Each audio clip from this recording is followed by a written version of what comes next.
جی السلام علیکم ورحمۃ تعالی وبرکاتہ و مغفرتہ و جنتہ۔ حضرات کچھ نیٹ ورک ایشوز بار بار ہوتے ہیں، بہرحال میں فیس بک کے اس لائیو پیج پر آپ سب کا استقبال کرتا ہوں اور خیر مقدم کرتا ہوں۔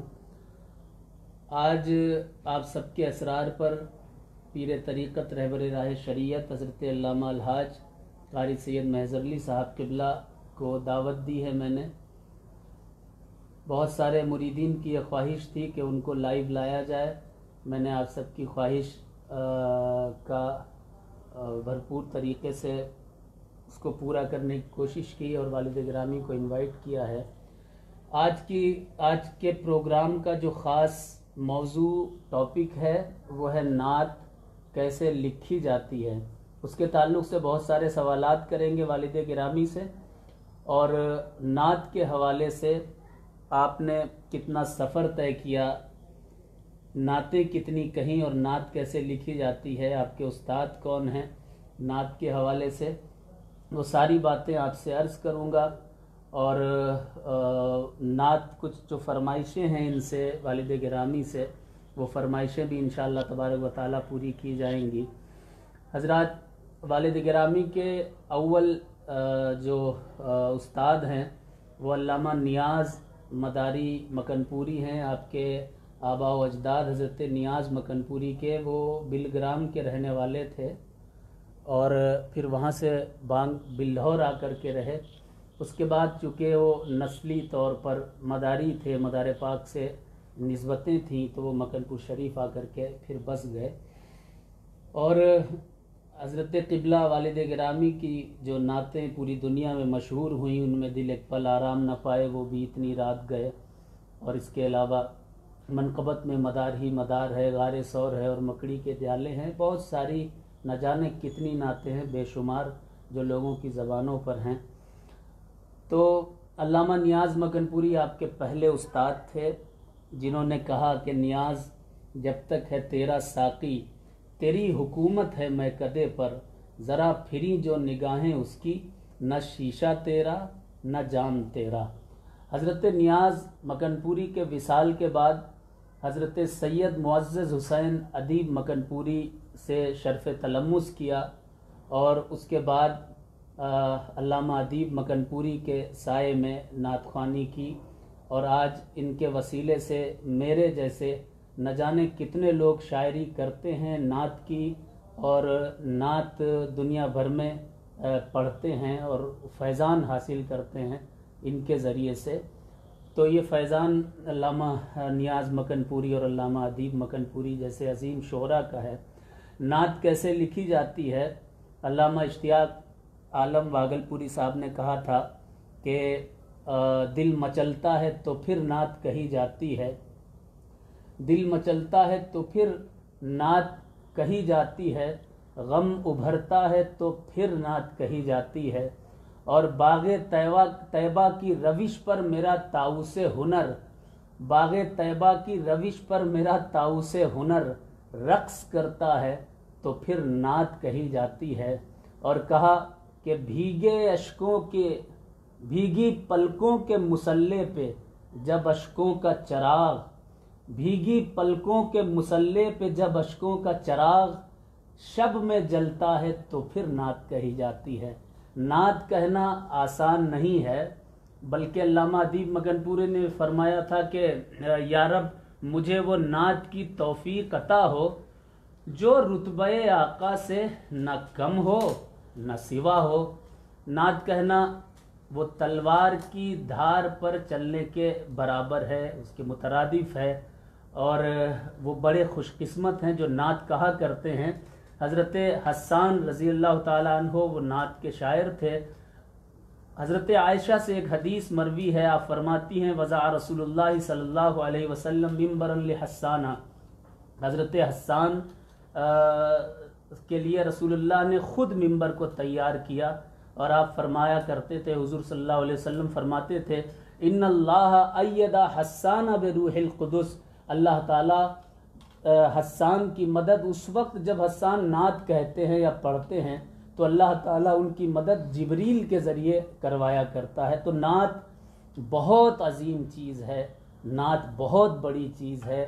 نعت کے ذریعے انسان کے دل میں عشق رسول پیدا ہوتا ہے، اللہ کا قرب پیدا ہوتا ہے۔ بہرحال ہم حاضر ہیں والد گرامی سے نعت کے حوالے سے بہت سارے سوالات کریں گے، اور جو ان کے مریدین اور معتقدین چاہتے ہیں سننا انشاءاللہ وہ سنیں گے بھی۔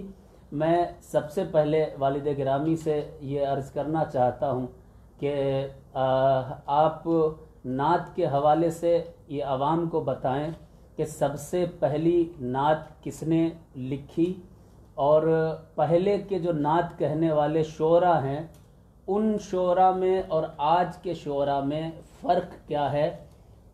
اب کی نعتیہ شاعری زیادہ بہتر ہے اردو شاعری، یا پہلے کی نعتیہ شاعری زیادہ بہتر ہے؟ اس کے بعد انشاءاللہ تعالی جو بھی فرمائشیں ان سے رہیں گی والد گرامی پیر طریقت الحاج قاری سید محضر علی صاحب قبلہ انشاءاللہ تبارک و تعالی آپ کو وہ سنائیں گے۔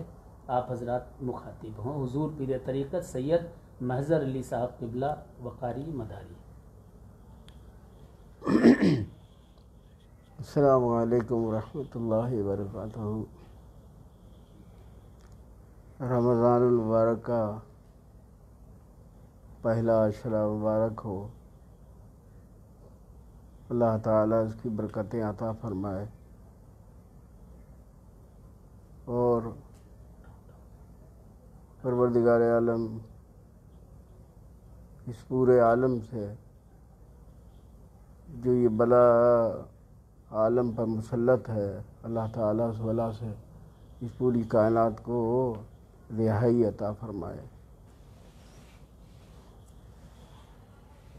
مفتی شجر میاں صاحب نے جو سوال کیا کہ سب سے پہلی نعت کس نے کہی،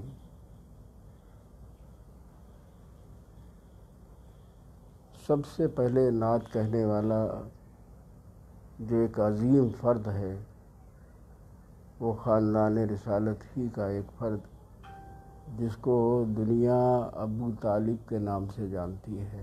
سبحان اللہ۔ حضرت سیدنا ابو طالب نے پہلی نعت اللہ کے رسول صلی اللہ علیہ وسلم کے لیے فرمائی ہے، اور اس کے بعد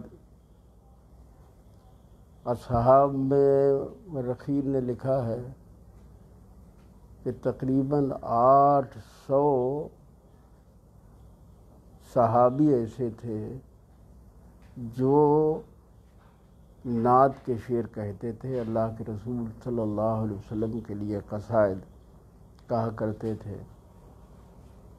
بس سب سے زیادہ حضرت حسان بن ثابت رضی اللہ تعالیٰ عنہ کو یہ سعادت حاصل ہے کہ آپ کو سب سے زیادہ شہرت ملی، اللہ کے رسول صلی اللہ علیہ وسلم نے آپ کو بہت سراہا نعت کے میدان میں۔ نعت کہنے میں تو اگر دیکھا جائے تو حضرت عائشہ، حضرت سیدہ فاطمہ، اور بھی جو ازواج مطہرات ہیں ان میں بھی کچھ ازواج نے اشعار کہے، اور اس کے علاوہ اصحاب میں جو جس قدر بھی اکابر اصحاب ہیں ان لوگوں نے بھی نعت کے شعر کہے ہیں۔ حضرت حسان کے یہ اشعار بہت زیادہ مشہور ہوئے، صبت علیہ مصائب لو انہا صبت علی الایام سرنا لیالیہ، سیدہ فاطمہ زہرا کے یہ دو مصرے۔ اس کے علاوہ وَأَحْسَنُ مِنْكَ لَمْ تَرَ قَطُّ عَيْنٍ وَأَجْمَلُ مِنْكَ لَمْ تَرَ النِّسَاءُ خُلِقْتَ مُبَرِّئًا مِنْ كُلِّ عَيْبٍ كَأَنَّكَ قَدْ خُلِقْتَ كَمَا تَشَاءُ۔ تو اصحاب نے نعت کے اشعار کہے، سب سے پہلی نعت حضرت سیدنا ابو طالب رضی اللہ تعالیٰ عنہ کی یہ نعت ہے جو پورے عالم میں مشہور ہوئی۔ نعت جو ہے، آج جو لوگ نعت کہتے ہیں تو یہ بات سمجھ میں آتی ہے کہ اکثر لوگ جو ہے تو محفل میں داد و تحسین بٹورنے کے لیے نعت کہتے ہیں۔ ہم نے خود اپنے بچپن میں جو رنگ لوگوں کا نعت کہنے کا دیکھا ہے، وہ رنگ اور وہ ڈھنگ اس دور میں شاد و نادر ہی نظر آتا ہے۔ اس دور میں نعت کہتے تھے لوگ، اور تو عشق رسول میں ڈوب کے کہتے تھے، محبت رسول میں ڈوب کے کہتے تھے، اور اس کے بعد جب منبر پر آتے تھے نعت پڑھنے کے لیے تو ان کی آنکھیں یہ دیکھتی تھیں کہ کوئی آنکھ ایسی ہو جو عشق رسول سے برس رہی ہو، اور جب کسی کی آنکھ کو عشق رسول میں برستا ہوا دیکھتے تھے تو وہ یہ تصور کرتے تھے کہ ہماری نعت اس محفل میں کامیاب ہوئی۔ آج کے دور میں اور اس دور میں کیفیت کا جو علیحدگی ہے وہ اس طرح سے، نعت کہنے کا جو ڈھنگ ہے، جو رنگ ہے، ہمارے بچپن میں جو ہم نے جن شعراء کو، جیسے کہ ہمارے استاد گرامی حضرت علامہ سید معزز حسین ادیب مکن پوری، جو غزل کے بھی اچھے شاعر تھے، لیکن نعت کے میدان میں تو جس قدر بھی شعراء ہیں ان کے دور میں تھے، ہر شاعر اس پر متفق تھا کہ ادیب مکن پوری سے بہتر نعت کہنے والا کوئی ہندوستان میں نہیں ان کے دور میں۔ بے شک۔ ایک شعر اس دلیل میں کہ دیکھیے کس طرح سے نعت کے شعر کہے جاتے تھے، اور وہ یعنی ادیب مکن پوری کس طرح کے شعر کہتے تھے۔ کہتے ہیں کہ وہ عالم، ہائے وہ عالم جہنم جانے والے کا، وہ عالم ہائے وہ عالم جہنم جانے والے کا، شفیع حشر کا مڑ مڑ کے رستہ دیکھتا ہوگا۔ اللہ اکبر۔ تو یہ ہے ادیب مکن پوری کے دور کی شاعری اور ادیب مکن پوری کی شاعری۔ ظاہر سی بات ہے کہ انہی کے تصرفات ہیں جو انشاءاللہ تعالی تا قیام قیامت خصوصی طور پر مکن پور میں لوگ اس سے فیض حاصل کرتے رہیں گے۔ تو نعت پہلی کس نے کہی میں نے عرض کیا، اور اس کے بعد نعت کس طرح کہی جائے اور اس دور کے نعت میں کہنے والوں کا کیا فرق رہا، میں نے ایک سوال یہ ہے کہ نعت میں اور غزل میں فرق کیا ہے، اور کیا نعت کہنے کے لیے غزل پہلی سیڑھی ہے، یا غزل کہے بغیر بھی نعت کہی جا سکتی ہے، اور نعت کہنے کا طریقہ کیا ہونا چاہیے؟ نعت جو ہے تو نعت کہنے کا طریقہ میں نے دیکھا ہے کہ کچھ ناخواندہ لوگ بھی جو پڑھے لکھے نہیں ہیں وہ بھی نعت کے شعر کہتے ہیں، اور اچھے شعر لوگ نکال لیتے ہیں۔ میری یہ بات سمجھ میں آئی کہ نعت کے لیے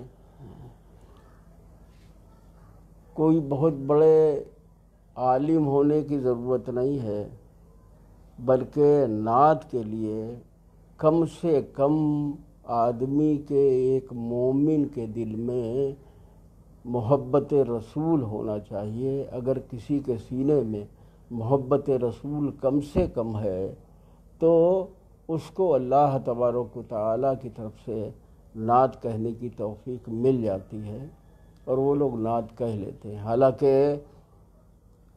یہ نعت گوئی ایک ایسا فن ہے کہ جس کے لیے بھی علم کی ضرورت ہے، بغیر علم کے نعت کہنا جو ہے تو ظاہر سی بات ہے کہ اس میں کوئی بڑی لغزش ہو سکتی ہے۔ اب بھی انہوں نے مفتی شجر میاں صاحب نے فرمایا تھا کہ نعت کہنا تلوار کی دھار پہ چلنے کے برابر ہے، اس میں کوئی شک نہیں۔ نعت ایک بہت ہی مشکل صنف ہے اصناف شاعری میں۔ غزل تو خیر ایک ایسی صنف ہے کہ بغیر غزل کہے کوئی شاعر نہیں ہو سکتا۔ ایک شاعر کے لیے ضروری ہے کہ وہ غزل کہہ لیتا ہو اور غزل کو سمجھ لیتا ہو، لیکن نعت کہنے کے لیے محبت رسول ہے وہ بہت ضروری ہے۔ سبحان اللہ۔ آج کل ہمارے یہاں عموماً صوفی سنیوں میں ایک بات، عشق رسول عشق رسول عشق رسول، اللہ اکبر۔ عشق رسول کتنی عظیم نعمت ہے، اس کا اندازہ جو ہے وہ کرنا مشکل ہو جاتا ہے۔ عشق رسول حضرت سیدنا باجی بسطامی میں دیکھیے، عشق رسول حضور سیدنا قطب المدار میں دیکھیے، عشق رسول حضرت سیدنا مخدوم اشرف میں دیکھیے، عشق رسول حضور سیدنا غوث اعظم، حضور سیدنا خواجہ غریب نواز، یہ اکابر اولیاء اللہ نے عشق رسول کو اپنایا اور عشق رسول کی منزلیں طے کیں۔ اس کے بعد یہی عشق ہے جس نے ان کو، ان بزرگوں کو ان منزلوں تک پہنچایا ہے۔ تو عشق رسول ایک بہت بڑی، ایک عظیم ترین نعمت ہے، ہر ایک کو یہ میسر نہیں ہے۔ لوگ عام طور سے عشق رسول کا نام لیتے ہیں، محبت رسول ہی اگر کسی کے سینے میں ہے تو یہ ایک بہت بڑی نعمت ہے۔ نعمت ایک ایسی نعمت کہ جو ہمارے لیے مغفرت کا سامان ہے۔ ہم آپ کو بتائیں کہ نعت پڑھنا ایک ایسی نعمت ہے کہ جس کا اندازہ نہیں لگایا جا سکتا ہے۔ میں نے اکثر دیکھا ہے کہ نعت جب لوگ پڑھتے ہیں، مترنم لوگ جو اچھے طرح سے نعت پڑھتے ہیں بغیر کسی ریا کے، تو اکثر میں نے دیکھا ہے کہ محفلوں میں ایک عجیب قسم کی لوگوں پر کیفیت پیدا ہوتی ہے، اور وہ کیفیت ایسی کیفیت ہوتی ہے، اس طرح کی کیفیت ہوتی ہے کہ جو اللہ کے رسول صلی اللہ علیہ وآلہ وسلم کے قریب سے قریب تر کر دیتی ہے۔ اب آپ اندازہ لگائیے کہ جو شے، جو چیز اللہ کے محبوب کے قریب سے قریب تر کر دے، وہ ہم لوگوں کے لیے کتنی عظیم نعمت ہوگی۔ تو نعت پڑھنا ایک عظیم نعمت ہے، نعت سننا ایک عظیم نعمت ہے، اور نعت جو ہے وہ سننے اور پڑھنے سے مغفرت کے سامان، نجات کے سامان پیدا ہوتے ہیں۔ اتنی عظیم چیز ہے یہ۔ لیکن جیسا کہ میں نے عرض کیا کہ یہ کوئی بھی کام ہو، خصوصی طور پر جس کا ذکر چل رہا ہے، اس میں اگر ریا ہے، دکھاوٹ ہے، واہ واہی کی تمنا ہے، اور یہی جستجو ہے کہ ہم اس محفل میں کامیاب ہوں، اور کامیاب ہونے کے بعد میں کامیابی کا سہرا ہمارے سر رہے، اس طرح کی اگر باتیں ہیں تو یہ نعت پڑھنا ایک الگ بات ہے، لیکن کامیاب ہونا محفلوں میں الگ بات ہے، لیکن دلوں پر اس کا اثر ہونا یہ ایک الگ چیز ہے۔ اگر کسی میں ریا شامل نہیں ہے تو انشاءاللہ تبارک و تعالیٰ اس کو کامیابی بھی ملے گی، اور اللہ کے رسول صلی اللہ علیہ وسلم کی بارگاہ میں اس کو مقبولیت بھی حاصل ہوگی۔ کچھ سوالات نعت کو لے کر کے ہیں۔ نعت کیسے لکھی جائے گی؟ بہت سے لوگ نعت کے شاعر بننا چاہتے ہیں، اور بہت سے لوگ کمنٹس بھی کرتے ہیں اس تعلق سے کہ نعت کیسے لکھی جائیں، اس کے کچھ ٹپس دیے جائیں۔ انشاءاللہ پہلے ایک نعت جو جس سے لوگوں کو یہ سبق ملے گا کس طرح سے نعت لکھی جاتی ہے، اس کے چند اشعار آپ پڑھ دیں، اور اس کے بعد انشاءاللہ نعت کے حوالے سے سوالات کا دور انشاءاللہ چلتا رہے گا۔ ابھی 1 گھنٹے کا وقت، خوب وقت ہے اپنے لوگوں کے پاس۔ ایک نعت آپ ضرور پڑھیں۔ تعلق سے کون سی نعت؟ درود پاک پڑھیے، اللہم صلی علی سیدنا محمد وعلی آل سیدنا محمد البارک وسلم۔ کون سی نعت تھا؟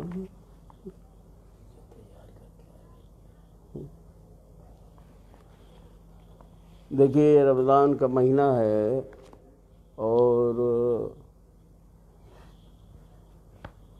کچھ لوگوں کی فرمائش ہے اس نعت، خصوصی طور پر محبوب مداری صاحب جو بڑودہ کے رہنے والے ہیں، انہوں نے اس نعت کی فرمائش کی ہے، تو اس کے 2-3 شعر اختصار کے ساتھ یہ نعت سن لیجیے۔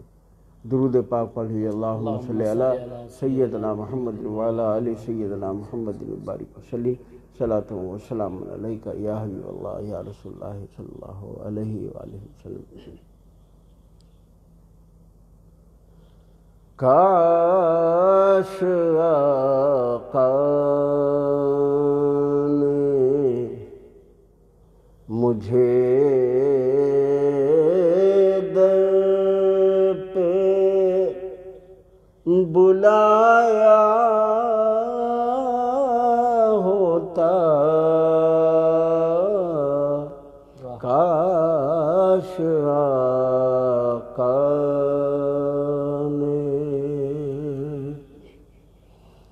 کاش آقا نے مجھے در پہ بلایا ہوتا، عید ہو جاتی جو رمضان کا عمرہ ہوتا، عید ہو جاتی۔ دل میرا عشق رسالت میں تڑپتا ہوتا، دل میرا عشق رسالت میں تڑپتا ہوتا، کتنا اچھا تھا یہ بیمار نہ اچھا ہوتا، کتنا اچھا تھا یہ بیمار نہ اچھا ہوتا، عید ہو جاتی۔ فرش پر نور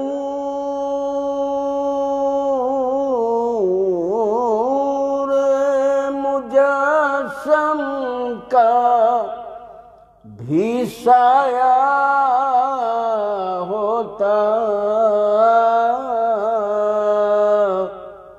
فرش پر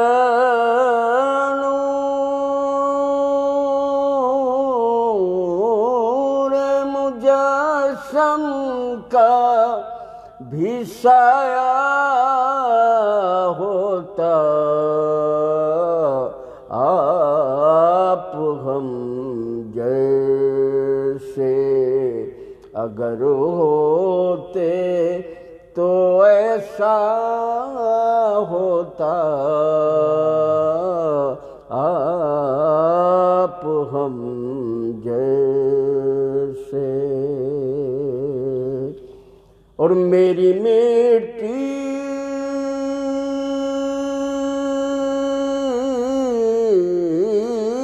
کو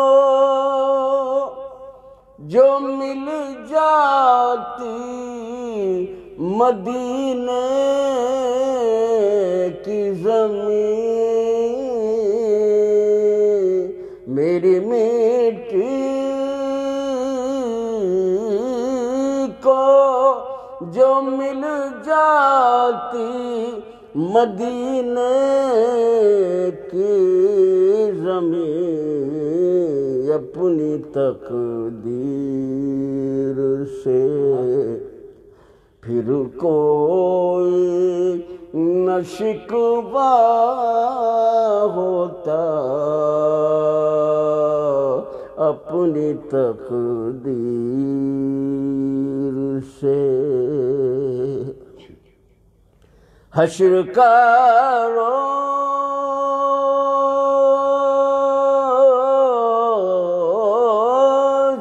ہے، ہر سمت ہے نفسی نفسی، حشر کا روز ہے، ہر سمت ہے نفسی نفسی، آپ مونس نہ اگر ہوتے تو پھر کیا ہوتا، آپ مونس نہ اگر ہوتے تو پھر کیا ہوتا، عید ہو جاتی۔ دل میں اب میرے نہیں کہا کشا کی حسرت، عرض طیبہ میں تیرے کوچے کا ذرہ ہوتا، عرض طیبہ میں، اور موت بھی آتی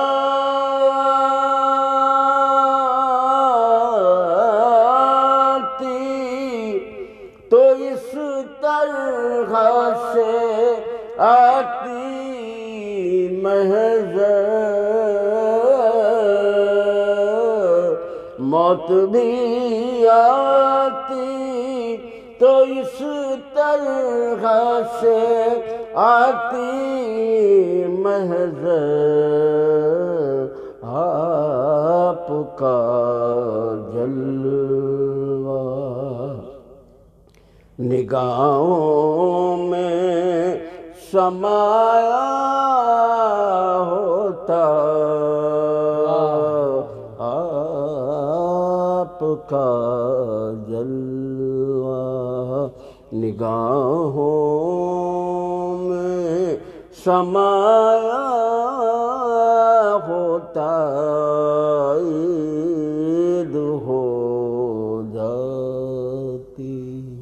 ماشاءاللہ، دل میرا عشق رسالت سے تڑپتا ہوتا، کتنا اچھا تھا یہ بیمار نہ اچھا ہوتا، موت بھی آتی تو اس شان سے آتی محضر، موت بھی آتی تو اس شان سے آتی محضر، ان کا جلوہ میری آنکھوں میں سمایا ہوتا۔ حضرات، نعت کس کو کہتے ہیں؟ نعت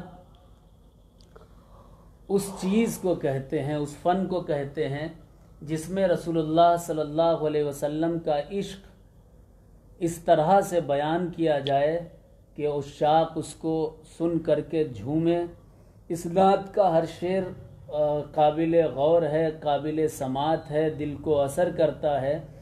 ساتھ ہی ساتھ اس کا یہ شعر کہ دل میرا عشق رسالت میں تڑپتا ہوتا، کتنا اچھا تھا یہ بیمار نہ اچھا ہوتا، اس میں ایک خیال اور ایک طرح کا جو خیال دیا گیا ہے پوری دنیا کو، وہ کتنا اچھا ہے۔ آپ غور کر سکتے ہیں کہ ایک عاشق رسول پاک صلی اللہ علیہ وسلم کا بس وہ عشق میں مگن رہے، زندگی بھر عمر بھر وہ بس عاشق ہی رہے، اور عشق رسول کے سوا اس کو کوئی چیز نہ دکھائی پڑے۔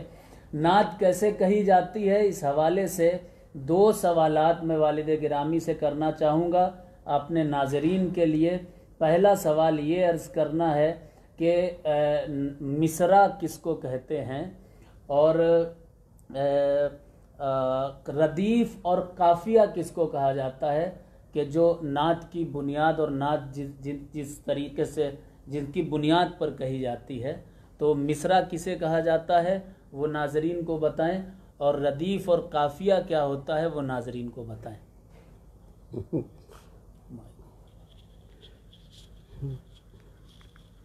دیکھیے، مصرع ایک مرتب لائن ہوتی ہے، جیسے کہ نعت کا ایک مصرع کہ ہو نہ جانا کہیں قصور کے ساتھ، یہ ایک مصرع ہے۔ ہو نہ جانا کہیں قصور کے ساتھ، اور نعت کہنا بڑے شعور کے ساتھ، یہ ہمارا ایک مطلع ہے نعت کا۔ تو ہو نہ جانا کہیں قصور کے ساتھ، یہ ایک مرتب مصرع ہے، ایک لائن ہے مرتب۔ کیا مصرعے چھوٹے اور بڑے بھی ہوتے ہیں؟ فن عروض میں 19 بحریں ہیں۔ بحر کس کو کہا جاتا ہے؟ بحر عروض میں نے عرض کیا، جو مرتب ایک مصرع ہوتا ہے جس کی تختی ہوتی ہے، اور اس تختی پر جب وہ صحیح اترتا ہے تو وہ مصرع جو ہے وہ مرتب ہوتا ہے۔ اور اس طرح کی 19 بحریں ہمیں عربی ادب سے ملی ہیں، جو پوری دنیا میں اردو شاعری میں بھی مروج ہیں، رائج ہیں۔ اور چاہے غزل ہو، چاہے نعت ہو، چاہے قصائد ہو، چاہے مثنویاں ہوں، جس قدر بھی اصناف سخن میں جس قدر بھی صنفیں ہیں، تو وہ 19 بحروں ہی کے اطراف میں گھومتی پھرتی رہتی ہیں۔ اور پوری دنیا میں ہر جگہ جہاں جہاں بھی لوگ شعر کہتے ہیں، اردو میں یا عربی میں یا فارسی میں، تو وہ انہی بحروں کے آس پاس ہی کہا جاتا ہے۔ اب ردیف اور قافیہ پوچھا تو یہ سب بچکانے سوال ہیں۔ ہونا جانا کہیں قصور کے ساتھ، قصور قافیہ ہے، کے ساتھ ردیف ہے۔ اس دور میں جس قدر شعرا لائن پر میں نے دیکھے ہیں اپنی زندگی میں، اور آپ بھی سنتے ہیں، کلام سنتے ہیں، تو بہت سارے شعرا ایسے بھی نظر آئے کہ جنہیں ردیف اور قافیے کی سمجھ نہیں ہے، اس کے باوجود بھی وہ اسٹیجوں پر پڑھ رہے ہیں۔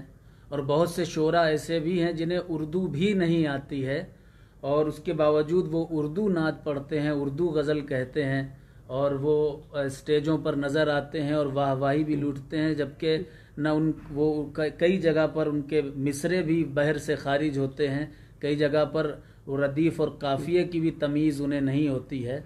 تو آپ دیکھتے ہوں گے، اس بنیاد پر ناظرین کو بتانا بھی چاہتا ہوں کہ ردیف اور قافیہ ہے تو بہت بچکانہ سوال، لیکن یہ آپ کے لیے ہے، ان کے لیے نہیں ہے کہ جو شاعری کی سمجھ جن کو نہیں ہے۔ تو آپ بتائیں کہ ردیف اور قافیہ کس کو کہتے ہیں؟ دیکھیے، گلوکار ہونا الگ بات ہے، مترنم غزل پڑھنا ایک الگ بات ہے۔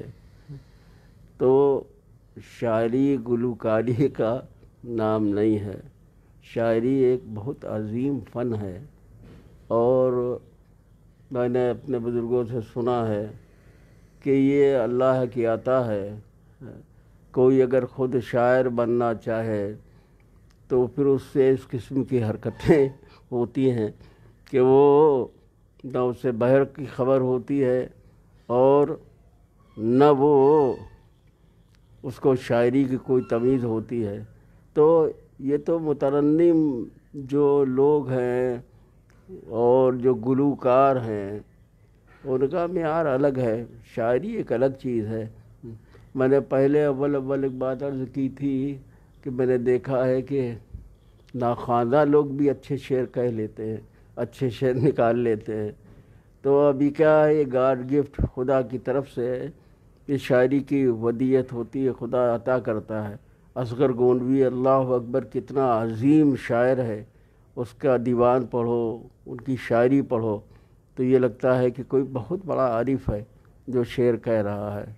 تو اور جب ان کی ہسٹری پڑھو، ان کا اتہاس پڑھو، ان کی تاریخ پڑھو تو بات سمجھ میں آتی ہے کہ کوئی خاص پڑھے لکھے لوگ نہیں تھے، لیکن اللہ تعالیٰ جس کو چاہتا ہے اس کو ایک عظیم شاعر بنا دیتا ہے. نعت کے شاعروں میں کون کون بزرگ شعراء جو ہندوستان کے ہوئے ہیں ان سے آپ متفق ہیں، اور ان سے ان کی شاعری سے جو ہے وہ آپ متفق ہیں اور آپ کو ان کی شاعری پسند ہے؟ نعت کی شاعری پرانے زمانے کے علامہ اقبال سے لے کر کے اور 50 سال پیچھے تک یا 30 سال پیچھے تک کون کون سے شعراء ہیں جن کو پڑھے لکھے لوگ سن سکتے ہیں اور ان کی شاعری سے ملتا ہے عشق رسول پیدا ہوتا ہے؟ وہ کون کون شعراء پورے ملک کے آپ کے نظر میں ہیں؟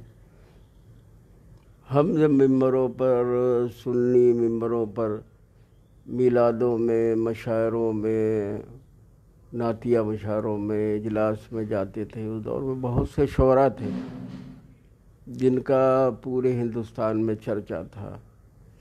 لیکن وہ جو عظیم شعراء کہلاتے تھے، اب کیا عرض کریں، ان لوگوں میں بھی یہ دیکھا گیا ہے کہ نام مصطفیٰ لکھ کر ڈال دو سفینے میں. تو میں کسی پہ طرز کرنا نہیں چاہتا،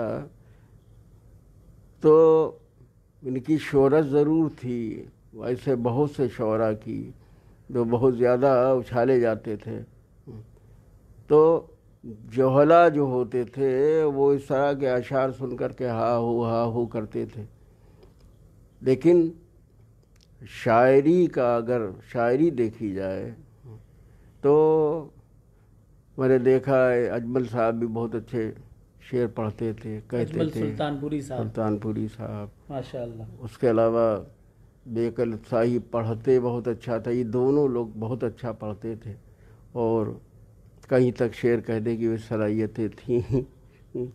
لیکن پھر جب ادیب کی ترازو پر رکھا جاتا تھا تو وہ خود کہتے تھے، ہم نے خود بیکل صاحب سے یہ بات سنی کئی بار، انہوں نے ہم سے کہا کہ شاعری تو نعت کی بہت سے لوگ کرتے ہیں لیکن ادیب کا کوئی جواب نہیں. میری ملاقات ایک بار بیکل صاحب سے ہمیشہ ہوتی رہتی تھی، اکثر ہم لوگ نعت کے مشاعروں میں ہم لوگوں کا ساتھ رہتا تھا. اجمل صاحب بھی ہماری شاعری سے بہت متاثر ہوتے تھے، بہت زیادہ خوش ہوتے تھے. راز الہ آبادی صاحب جو تھے یہ بھی کہتے تھے، ہمارے سامنے انہوں نے کہا ہزاروں کے مجمع میں کہ نعت کس طرح پڑھی جاتی ہے اور نعت کس طرح کہی جاتی ہے، یہ کوئی مہدر صاحب سے سیکھے. دیکھیں کوئی تعلی نہیں ہے لیکن انہوں نے خود ہمارے سامنے یہ بات کہی. تو یہ ادیب مکن پوری کے تصرفات ہیں. میں نے عرض کیا کہ جب ادیب کی ترازو پر لوگ تولے جاتے تھے تو پھر وہ ادیب کے سامنے کچھ دکھائی نہیں دیتے تھے. کوئی شعر ایسا علامہ ادیب مکن پوری کا وہ سنائیے، کچھ اشعار کہ جن کے ذریعے یہ بات ثابت بھی ہو جائے کہ ادیب کی ترازو پر اگر کسی کو بھی تولا جائے اس دور کے تو وہ پھر ٹکتا نہیں تھا. کچھ شعر ایسے سنائیں. دیکھیے قاری رضی اللہ صاحب رحمۃ اللہ علیہ ایک اچھے مقرر تھے اور ادیب سے بہت زیادہ متاثر رہتے تھے، بہت زیادہ، اور ادیب کی شاعری وہ بہت پسند کرتے تھے. ہم سے بڑی محبت کرتے تھے اس لیے کہ ہم جلسوں میں اکثر ایک دوسرے کے ساتھ رہتے تھے. تو ادیب کی ایک نعت کہ وہ درود پاک پڑھ لیجیے، اللہم صلی علی سیدنا محمد سیدنا محمد وعلی آل سیدنا محمد صلی اللہ وسلم علیہ وسلم. بے کس پر ترس کھاؤ مدینے کی ہواؤ،